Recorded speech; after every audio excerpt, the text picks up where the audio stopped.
Okay so हम discuss करेंगे power in LCR circuit.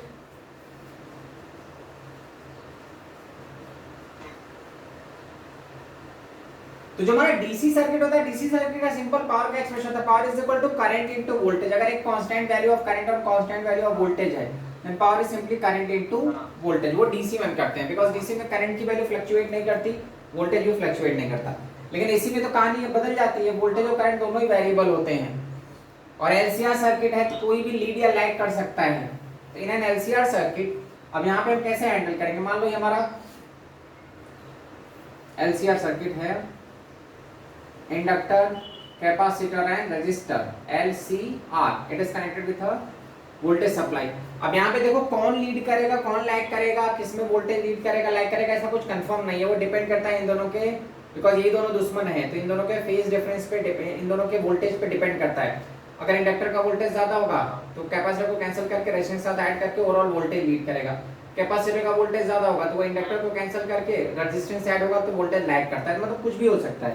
तो यहाँ पे हम अगर लिखते हैं सो V इज इक्वल टू क्या हो जाएगा, V not sine omega T plus minus five, मतलब लीड भी कर सकता है और लैग भी कर सकता है, फाइव का फेज डिफरेंस है। और I is equal to I naught sine omega T. So current से अब देखो यहाँ पे मैंने प्लस माइनस फाइव लिया है, this plus minus five indicates कि वोल्टेज करंट से फाइव एंगल से लीड भी कर सकता है और लैग भी कर सकता है। ठीक है, अब पावर निकालना है। तो अब पावर में प्रॉब्लम क्या होगी कि हम वेरिएबल है, फ्लक्चुएशन है, तो हम एक एवरेज पावर कैलकुलेट करेंगे फॉर वन कंप्लीट साइकिल। ठीक है, जैसे मान लो ये हमारा वोल्टेज का ग्राफ है, करंट उससे थोड़ा पीछे चल रहा है ऐसे इस टाइप से, कुछ फाइव का फेज डिफरेंस है। सो बोथ आर वेरिएबल, तो एक साइकिल के लिए हम एवरेज पावर निकालेंगे। तो average power is equal to और total power divide by total time. हम क्यों एवरेज पावर निकालें, डीसी में एवरेज नहीं निकालते बिकॉज डीसी में वेरिएबल नहीं होता, वो पावर की वैल्यू कांस्टेंट रहती है, करंट और वोल्टेज कांस्टेंट रहता है। बट यहाँ पे तो पावर ही वेरिएबल है, हर एक पॉइंट पे करंट वोल्टेज वेरिएबल है, तो हम एवरेज निकालते हैं फॉर अ कंप्लीट साइकिल। जो एक साइकिल के लिए आएगा वही बाकी साइकिल्स के लिए सेम रहेगा। तो एवरेज कैसे निकालते हैं, total power divide by total time. For one complete cycle we are going to find so total power क्या होगा। अब इंटीग्रेशन हम एक पॉइंट का पावर देखते हैं, यहाँ पे सपोज करो करंट हमारा वोल्टेज V है, करंट I है, तो उस पॉइंट का पावर निकालो, उसी को इंटीग्रेट कर दो for a complete cycle, so you will get the total power. तो टोटल पावर क्या होगा, integration of P dt divide by integration of dt। कहां से कहां तक, जीरो से पूरा एक साइकिल तक, जीरो टू t। अब P हमारा क्या होता है, करंट इनटू वोल्टेज, ये जो वेरिएबल इंस्टेंटेनियस करंट और इंस्टेंटेनियस वोल्टेज ये वेरिएबल है तो हम वही P पे लिखेंगे। और dt हमने किया because I have to complete the total power for a complete cycle. तो P average is equal to integration of power क्या होगा, करंट इनटू वोल्टेज, सो दोनों को मल्टीप्लाई कर दो, so I naught sine omega T into V naught sine omega T plus minus five divide by integration of D T. तो क्या हो जाएगा, जीरो टू टी, ये भी हमारा क्या हो जाएगा, जीरो टू टी। ठीक है, तो current into voltage divide by total time. अब इसी को सिंपलीफाई कर लो, यहाँ पे आई नॉट वी नॉट को साइड कर दो, साइन है, साइन जाके अंदर मल्टीप्लाई हो जाएगा। So what we are going to get, sine A plus B से हम पहले एक्सपैंड करेंगे,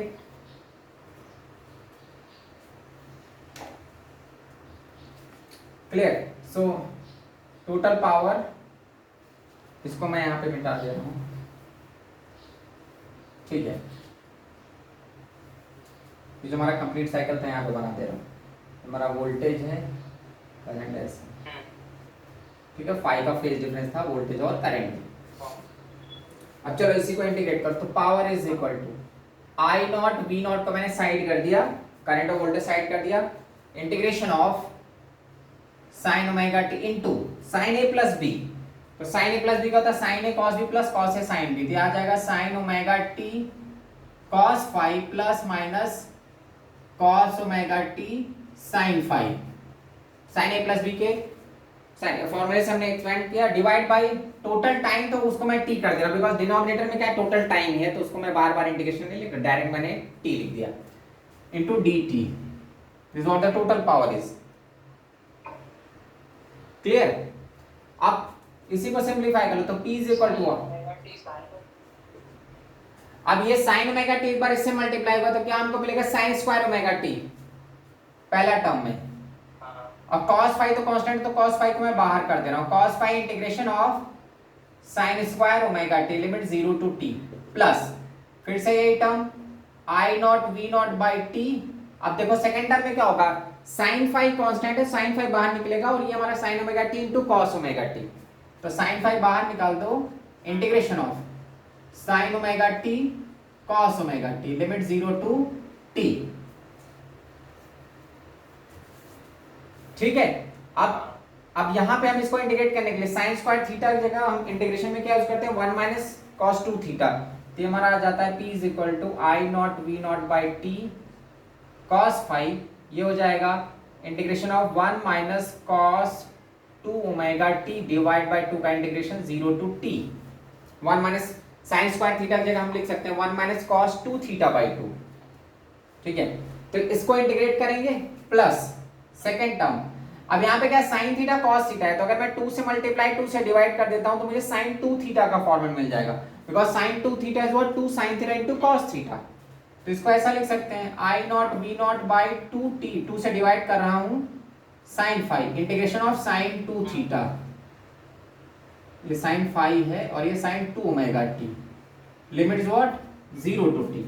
अब ये जो टर्म होगा ना इसका इंटीग्रेट करके लिमिट पुट करोगे तो वो 0 हो जाता है और ये आ जाता है t बाई 2, तो हमारा जो एवरेज पावर आता है ना ये I not V not by T cos phi, यहाँ पे अगर इसको इंटीग्रेशन करेंगे ना तो कॉस 2 ओमेगा टी 1 बाई 2 है, तो इधर हमारा t बाई 2 आ जाएगा और cos 2 ओमेगा टी का इंटीग्रेशन में 0 आ जाएगा, फिर तो क्या आ जाएगा t बाई 2, इंटीग्रेट करके लिमिट पुट कर ले, तो यहाँ पे हमारा जो रिजल्ट आ रहा है p एवरेज, एवरेज पावर की वैल्यू हमको क्या मिल रही है, टी कट गया I not V not by 2 cos phi,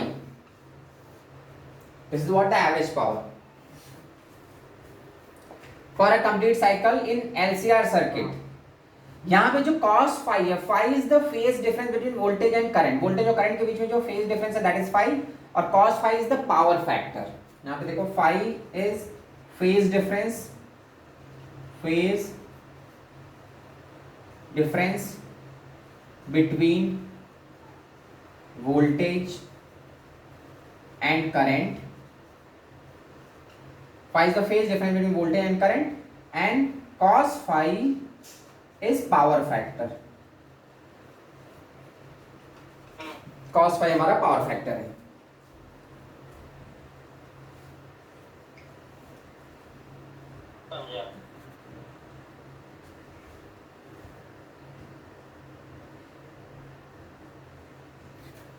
clear, तो पावर फैक्टर सर्किट में मतलब फेज डिफरेंस के अकॉर्डिंग पावर फैक्टर बदलते जाता है, तो उसके अकॉर्डिंग हम चेंज कर सकते हैं। This cos phi is the power factor, इसको हम ऐसा भी लिख सकते हैं इस टर्म को I naught by root 2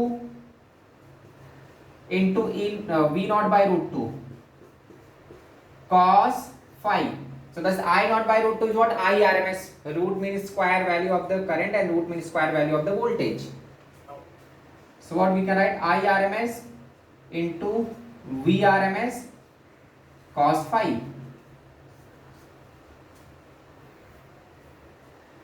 so IRMS VRMS cos phi।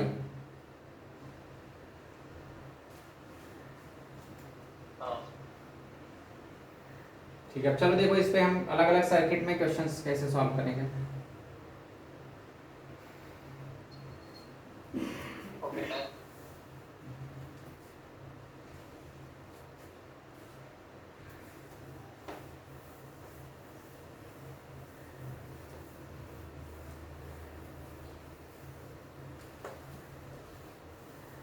यहाँ पे हमने एक इंस्टेंटेनियस पावर लेकर उसको इंटीग्रेट किया, because current and voltage both are variable, DC circuit में हम डायरेक्टली मल्टीप्लाई कर देते हैं करंट एंड वोल्टेज को, हमको पावर मिल जाती है।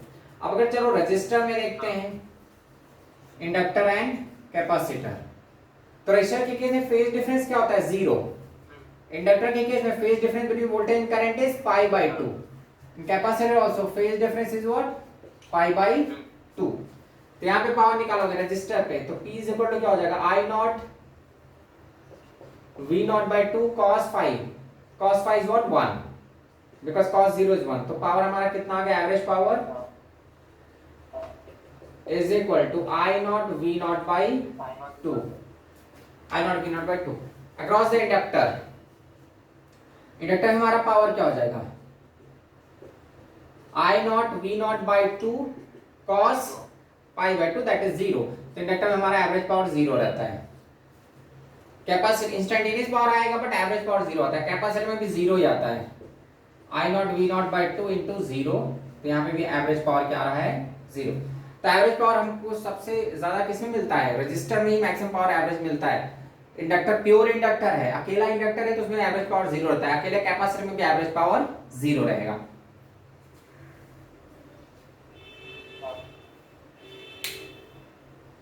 ठीक है, और एलसीआर सर्किट है तब वहां पे हम सिंपल, अगर तीनों साथ में है एल सी आर, तो यहाँ पे हमारा वही general expression power is equal to I not V not by 2 cos phi.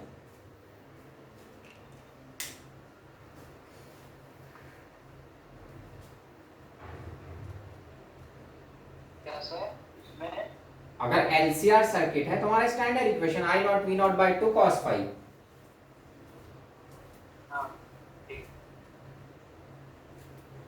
इसमें cos phi क्या है? वो तो cos फाइव हमको चेक करना होगा ना, अलग अलग वो तो क्वेश्चन के अकॉर्डिंग बदलता जाएगा फेज डिफरेंस। क्वेश्चन पे हाँ वो डिपेंड करेगा क्वेश्चन पे।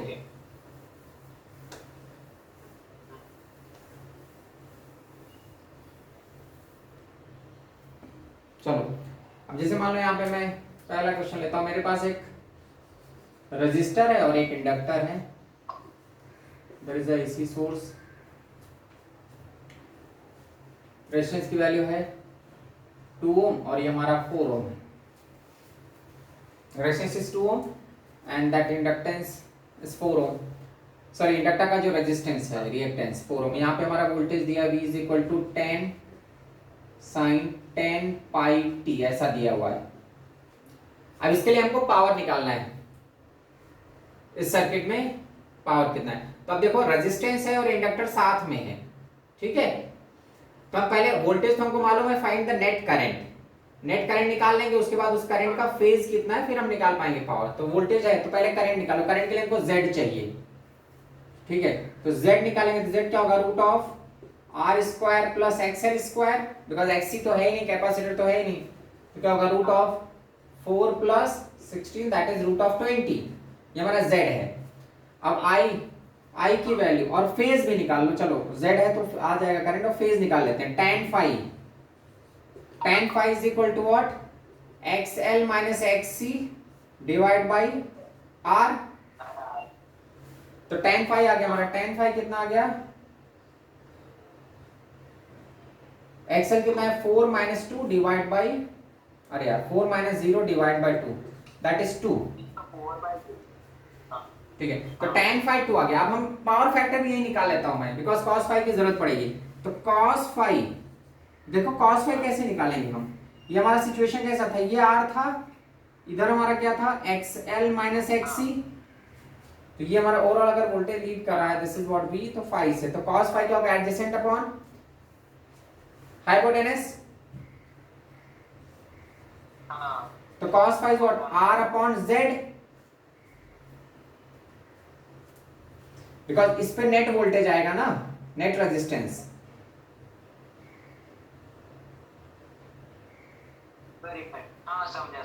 इसको ऐसा लिख दो V R divide by V net, तो वी आर क्या होगा I into R divide by I into Z, so that is R by Z,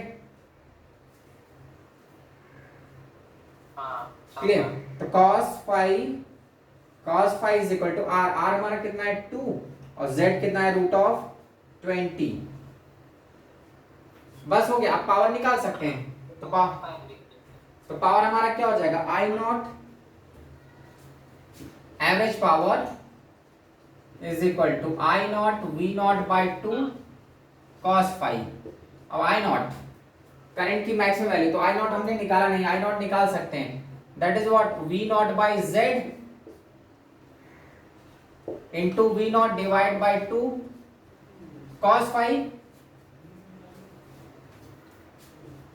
तो P इज इक्वल टू क्या हो जाएगा, V नॉट का square divide by 2 Z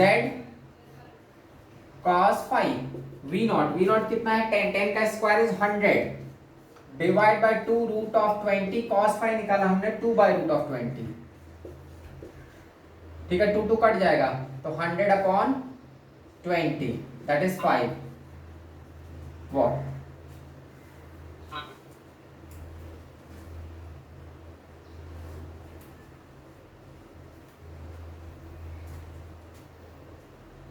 clear?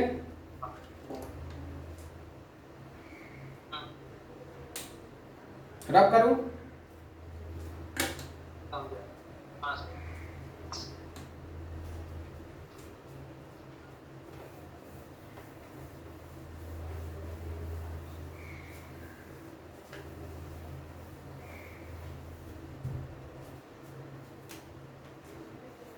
चलो second question देखते हैं। ये हमारा रेजिस्टेंस, इंडक्टर एंड कैपेसिटर, ये 2 2 4 एंड अ बैटरी यहाँ पे कनेक्टेड है। V is equal to 20 sine omega T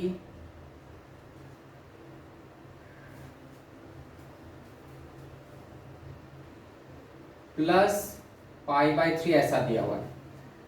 V is equal to 20 sine omega T plus pi by 3। अब हमको यहाँ पे भी पावर निकालना है, तो पावर के लिए पहले ये सब रेजिस्टेंस दिए हुए हैं उनके, तो पहले Z निकाल लो, ये गिवन क्वेश्चन है। तो Z निकालेंगे, फिर Z से हमको I का एक्सप्रेशन आ जाएगा। I का एक्सप्रेशन हालांकि निकालना जरूरी है नहीं, हमको V मालूम है तो V से ही पावर निकाल सकते हैं। ठीक है, तो Z निकाल लो, तो Z क्या हो जाएगा, root of R square that is 4 plus 4 minus 2 का स्क्वायर, 2 माइनस 4 का स्क्वायर एक ही बात है। तो root of 4 plus 4 that is root of 8, Z आ गया रूट ऑफ 8। अब cos 5 इसी टाइम निकाल लो, तो cos 5 is what, R by Z that is 2 upon root of 8 या 2 अपॉन 2 रूट 2, तो 1 बाई रूट 2 आ गया, cos 5 1 बाई रूट 2। अब पावर निकाल लेंगे, तो पावर में करंट पे जाने की जरूरत नहीं, डायरेक्ट वही यूज कर लो, V नॉट का square divide by 2Z cos 5, I की जगह मैंने V नॉट बाई Z कर दिया है, तो ऊपर न्यूमरेटर में क्या आ गया, V नॉट का स्क्वायर डिवाइड बाई 2Z। बस इसी को सिंप्लीफाई कर लो, V नॉट की वैल्यू मालूम है 400 डिवाइड बाई 2 इंटू Z की वैल्यू कितनी है, रूट ऑफ 8 इंटू cos 5, तो cos 5 हमारा कितना है 1 बाई रूट ऑफ 2। तो average power is what, 200 divide by root of 16 या 200 डिवाइड बाई 4 50।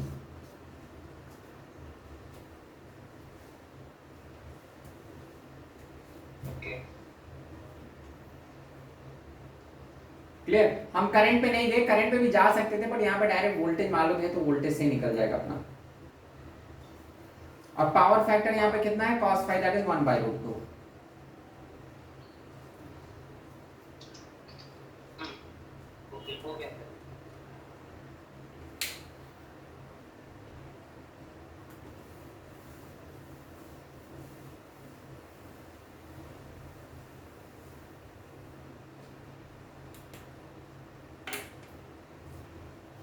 थर्ड, मान लो हमारे पास एक रजिस्टर है और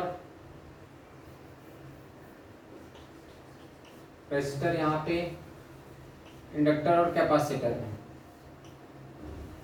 ना, वोल्टेज एसी वोल्टेज का, ये 2 है, ये 4 और 2 इस टाइप से है।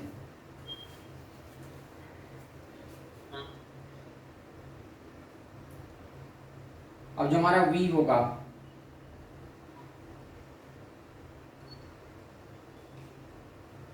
V is equal to suppose दिया है 20 साइन ओमेगा टी ऐसा दिया हुआ है, peak value of the voltage is given.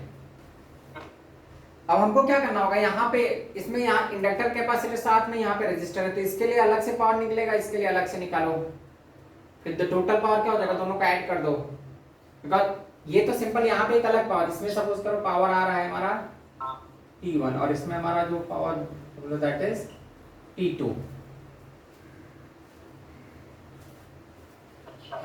तो इस केस में तो कोई फेज डिफरेंस आएगा नहीं, P1 के केस में कोई फेज डिफरेंस नहीं आने वाला है, साथ में रहेंगे करंट और वोल्टेज।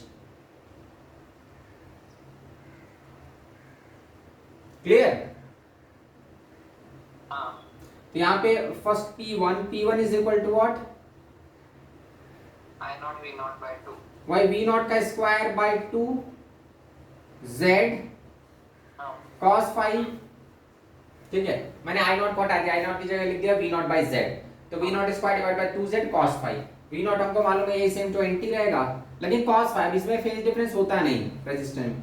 P1 क्या हो जाएगा 20 का स्क्वायर डिवाइड बाय 2, Z की वैल्यू जस्ट R होगी बिकॉज अकेला रजिस्टर ही तो है।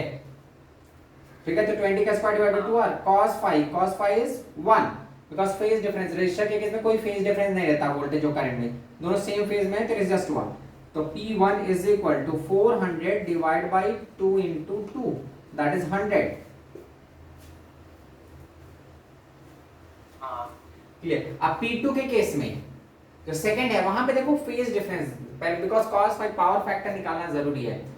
सो पावर फैक्टर इस केस में क्या होगा, phase difference between voltage and current. इसके लिए Z2 निकालो, तो Z2 क्या हो जाएगा root of XL minus XC का स्क्वायर, तो कितना हो जाएगा 4 माइनस 2 दैट इज 2 का स्क्वायर, 2 बाहर निकल जाएगा तो 2 आएगा। इसके लिए Z2 आ रहा है। ठीक है, अब वोल्टेज देखो, अब इसके लिए हमारा जो करंट आएगा, करंट और वोल्टेज में हमको फेज डिफरेंस निकालना पड़ेगा, तो वोल्टेज तो यही रहेगा ये जो 20 sin ओमेगा t, लेकिन इसमें जो करंट आएगा तो देखो दोनों में करंट तो सेम जाने वाला है। क्लियर? करंट तो एक ही रहेगा इसमें, मान लो इसमें I1 जा रहा था, इसमें I2, तो I2 का कोई झंझट नहीं, I2 तो एक ही, लेकिन वोल्टेज इसका VL ऊपर रहेगा इंडक्टर वाला, बिकॉज इंडक्टर में वोल्टेज करंट को लीड करता है, कैपेसिटर में वोल्टेज करंट को क्या करता है, लैग करता है। तो आप देखो ये कुछ भी वैल्यूज हो, जो VL VC कैंसिल के ऊपर आएगा, VL माइनस VC, तो करंट और वोल्टेज में फेज डिफरेंस इस LC सर्किट में करंट और वोल्टेज में फेज डिफरेंस कितने का आएगा, 90 डिग्री का है। ये दोनों अपोजिट वोल्टेज है ना, अपोजिट फेज में वोल्टेज इसका वोल्टेज से सब्ट्रैक्ट होगा, लेकिन करंट से तो वो 90 ही बनाएगा ना, चाहे ये ज्यादा हो या ये ज्यादा कोई फर्क नहीं पड़ता, लेकिन ओवरऑल चाहे इसका ऊपर नेट वोल्टेज ऊपर निकल गया या net voltage downward, net phase difference between current and voltage तो 90 रहने वाला। तो फेज कितना है डिफरेंस 90, तो पावर फैक्टर क्या हो जाएगा 0, मतलब इसमें पावर स्टोर नहीं होगा, P2 की वैल्यू 0 रहेगी।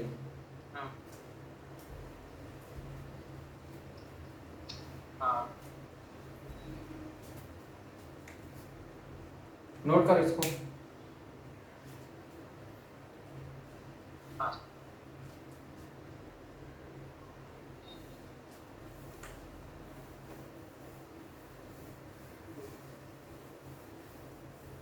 चलो अभी देखते हैं थर्ड क्वेश्चन।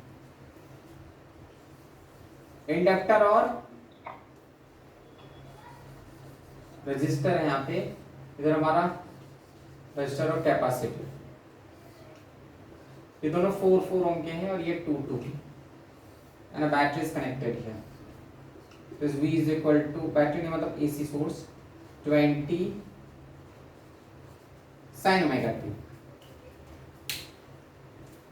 फिर से अपने को पावर निकालना है, तो देख लो इसमें कितना पावर कंज्यूम हो रहा है, यहाँ पे कितना हो रहा है, वही दोनों को ऐड कर देंगे हमको नेट पावर मिल जाएगा। सो दोनों का अलग अलग निकालो। इसमें हमारा मान लो पावर हमारा क्या है P1 और इसमें पावर क्या है P2। इसमें करंट जा रहा है I1 और इसमें जा रहा है I2। पहले Z1 निकालो, फिर से वही कहानी Z1। सर दोनों का टोटल निकाल के डिवाइड बाय 2 करते ना कि नहीं करते? क्या क्या क्या टोटल निकाल के sir P1 plus P2 bye 2 नहीं करते ना, सिर्फ P1 प्लस P2 ही करते हैं ना। हाँ एवरेज नहीं, मतलब ऐसा नहीं लेंगे, वो डायरेक्ट ऐड करो, बिकॉज वो एवरेज का एक्सप्रेशन डायरेक्ट ऑलरेडी हम यूज कर रहे हैं। जो हम एक्सप्रेशन यूज करें वो तो ऑलरेडी एवरेज है ना। P1 P2 निकाल लें, तो इसमें देखो कितना पावर, इसके लिए Z1 निकाल लो। Z1 क्या होगा root of R square plus ये रेजिस्टेंस ही डायरेक्ट मैंने दिया हुआ है, ठीक है। तो 2 square plus 2 square that is 4 plus 4 root of 8, clear. अब हमको ये तो z आ गया, तो I1 आ जाएगा। उसके बाद हमको फेज देखना होगा, इनमें फेज डिफरेंस कितने का, दोनों में करंट सेम है, मतलब I1 तो सेम है दोनों में, लेकिन वोल्टेज और करंट में फेज, तो जो रेजिस्टेंस वाला वोल्टेज होगा वो तो करंट के साथ होगा, लेकिन कैपेसिटेंस वाला वोल्टेज नीचे जाएगा, VC। तो इन दोनों में जो इनका रिजल्ट आएगा VR और VC की वैल्यू, बिकॉज ये सेम है ना, तो VR और VC की वैल्यू सेम आएगी, तो नेट वोल्टेज इधर किधर निकल के आएगा, जो पाई बाई 4 के फेज डिफरेंस पे होगा, नेट वोल्टेज जो आएगा वो करंट से लैग करेगा पाई बाई 4 से।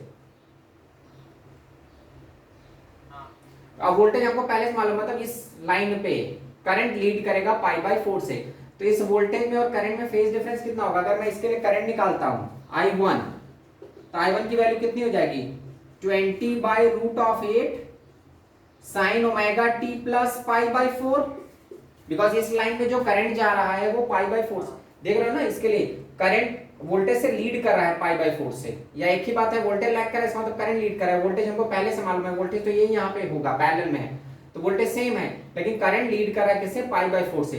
तो फेज डिफरेंस वोल्टेज और करंट में कितने का है, पाई बाई 4 का,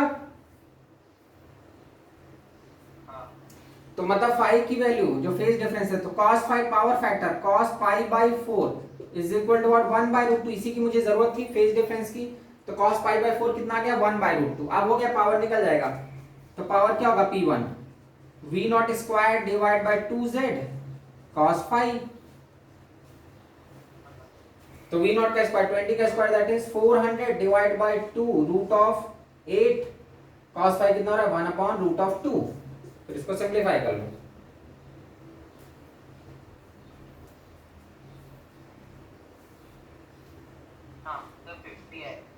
हाँ।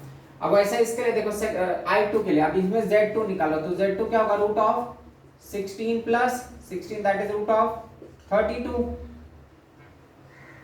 या 4 रूट 2 हम लिख सकते हैं, 4 रूट 2। चलो अब यहां पे भी फेज देखना होगा, तो रजिस्टर करंट फिर से दोनों में सेम है, तो करंट I2 सेम रहेगा। अब रजिस्टर वाला वोल्टेज उसके साथ होगा और इंडक्टर वाला वोल्टेज लीड करेगा, VL। अब यहाँ पे भी देखो, तो VR और VL की वैल्यू सेम आएगी, बिकॉज रेजिस्टेंस की वैल्यू सेम है, तो वैल्यूज भी सेम रहेगी। ये हमारा फिर से इधर आएगा पाई बाई 4 से, अगर दो इक्वल वेक्टर्स हैं तो उनका रिजल्ट उनके बीच में आएगा, तो यहाँ पे इन दिस केस जो वोल्टेज है, नेट वोल्टेज, वो करंट से लीड कर रहा है पाई बाई 4 से। अब वोल्टेज का एक्सप्रेशन मालूम है, तो मतलब करंट लैग करेगा, बिकॉज इस केस में देखो ऊपर वाली लाइन में इंडक्टर और रजिस्टर है, तो इंडक्टर वोल्टेज को लीड कराता है, तो ओवरऑल इस लाइन में वोल्टेज लीड कर गया पाई बाई 4 से। अब वोल्टेज हमको पहले से मालूम है, यही वोल्टेज यहाँ पे भी है, मतलब करंट हम लैग कराएंगे, तो I का एक्सप्रेशन लिखेंगे तो क्या होगा, I is equal to 20 by Z कितना आ रहा है, 4 root 2 sine omega t minus pi by 4। ये तो इक्वेशन आ गया, हम इक्वेशन नहीं भी लिखेंगे तो चलेगा, हमको तो केवल पावर निकालना है। तो पावर क्या हो जाएगा, V नॉट का स्क्वायर डिवाइड बाई 2Z, मेरा 2 और Z एक जैसा दिखता है, 2Z cos पाई बाई 4, तो सेम आएगा, नहीं कितना हो जाएगा, 400 divide by 2 into 4 root 2 cos pi by 4 is what 1 by root 2।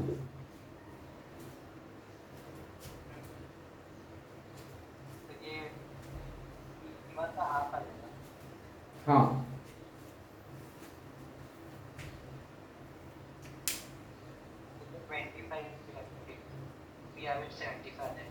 हाँ, उसको सिंप्लीफाई कर लेना।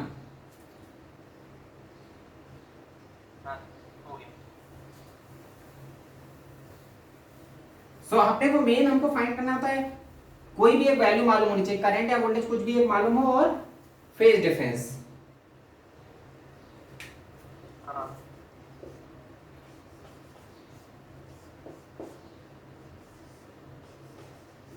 ऐसा है मालूम, ये हमारा 4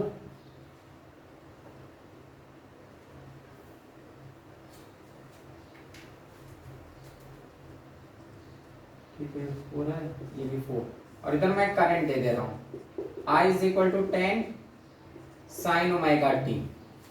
करंट दिया है तो करंट को यूज कर लेंगे हम। फिर से दोनों में पावर बताना है, P1 और P2। P1 इसका पावर और P2 इसका पावर।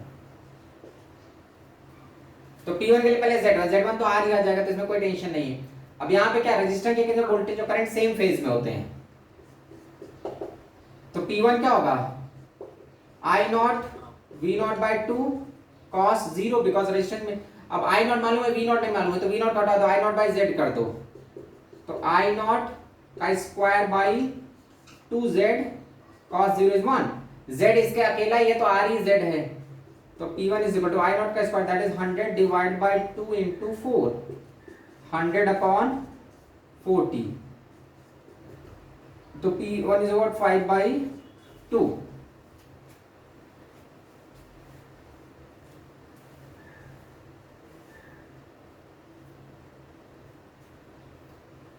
क्लियर।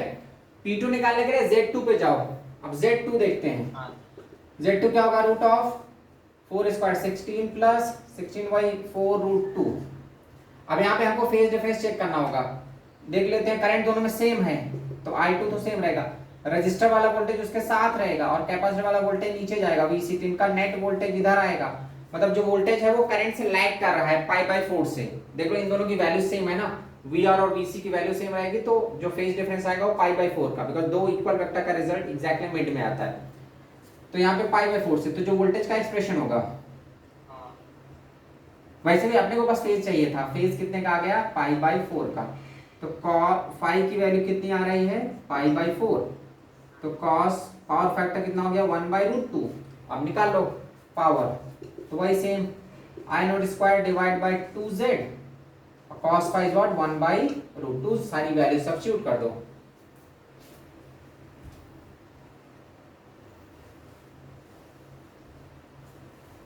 सर P1 क्या आया था आपको? 5 by 2।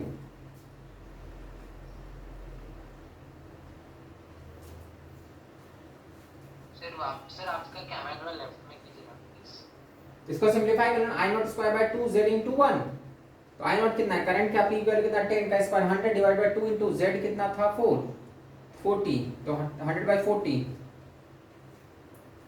Sir I not square into Z by 2 होगा ना सर, क्योंकि I not is equal to V not by Z। अरे यार हाँ रुक जाओ, V नॉट यहाँ पे गड़बड़ कर दिया। हाँ ठीक है, Z ऊपर रहेगा, ये 400 बाई, हाँ यहाँ पे मिस्टेक हो गया, 400 डिवाइड बाई 22, तो 200, यही मिस्टेक यहाँ पे भी कर दिया मैंने। इसमें भी क्या होगा, Z ऊपर जाएगा,